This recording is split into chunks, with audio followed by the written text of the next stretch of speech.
Buenas tardes, Carla. Bueno, ya estamos en condiciones de decirle a la ciudadanía que ya se da por despachado a ley el presupuesto de la Nación 2021. Una noticia que se acaba de confirmar con una votación de 28 votos favorables, 0 en contra y 4 abstenciones. El Senado despacha a ley el presupuesto de la Nación, que no estuvo sin matices, sin algún debate, sin divergencias, porque esto obviamente se vio en una comisión mixta, como suele ocurrir año a año, en donde se abordaron las situaciones de las carteras de educación, lo que pasaba con los recortes a los aportes basales, a las universidades del CRUCH, el tema de salud, la atención primaria, las vacunas COVID, incluso el plebiscito, el financiamiento de este proceso. Todas estas materias debieron ser resueltas en las distintas partidas que se discutieron acá en el Congreso Nacional. Por lo pronto ya podemos confirmar, insistir que esto ya está en condiciones de ser ley. Se debiese enviar el oficio al presidente de la República para que esto se convierta en un decreto promulgatorio y que finalmente tengamos el despacho de este proyecto, que deberá también hacer frente a una serie de situaciones que fueron acordadas en junio de este año, el 14 de junio, bien digo, y que significó un acuerdo, un preacuerdo por un fondo COVID y además por la situación de este presupuesto de la Nación. Para hablar sobre este acuerdo amplio que se alcanzó en el Congreso Nacional, escuchemos a continuación al ministro Ignacio Briones. Es un presupuesto extraordinario, excepcional, en muchas dimensiones. La primera de ellas, y la más obvia, son los montos involucrados. Este es el presupuesto más alto que hayamos tenido en el último tiempo, conjuntamente con lo que hemos gastado el año 2020. ¿Y por qué? Porque vivimos un año extraordinario. Vivimos un año excepcional y en momentos excepcionales hay que hacer acciones excepcionales. Si en la ley más importante del año somos capaces de ponernos de acuerdo, ¿cómo no vamos a ser capaces de ponernos de acuerdo en otras leyes, en otros proyectos que son necesarios para los chilenos y las chilenas?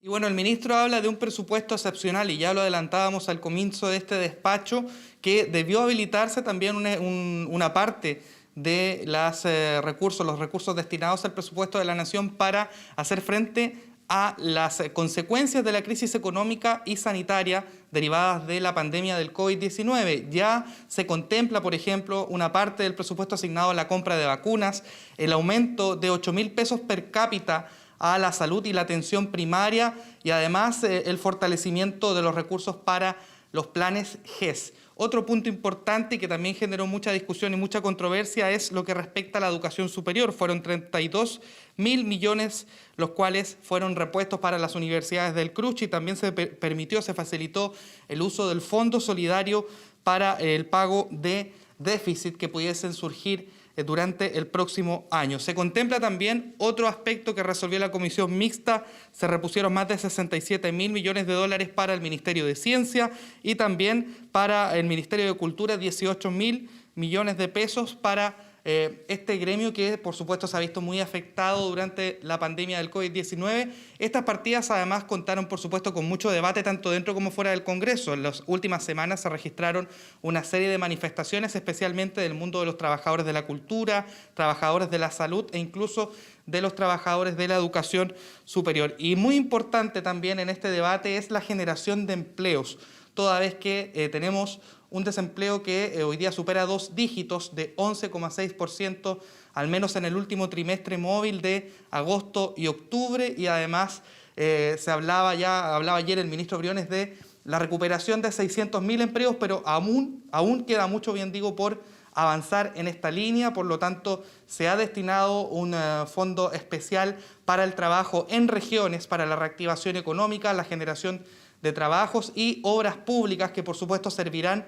para dar mayor fuerza a este plan de recuperación. Y eso es lo que ha ocurrido en el Congreso Nacional. La verdad es que ha sido un debate muy extenso que ayer se prolongó durante bastante tarde. También de manera inédita se despacha esta ley de manera telemática. Esto porque ya en el Congreso Nacional no hay ningún parlamentario, debieron votar a distancia y de manera extraordinaria realizar esta votación telemática en donde se logra ratificar este acuerdo amplio por un presupuesto de la Nación para el año 2021, Carla.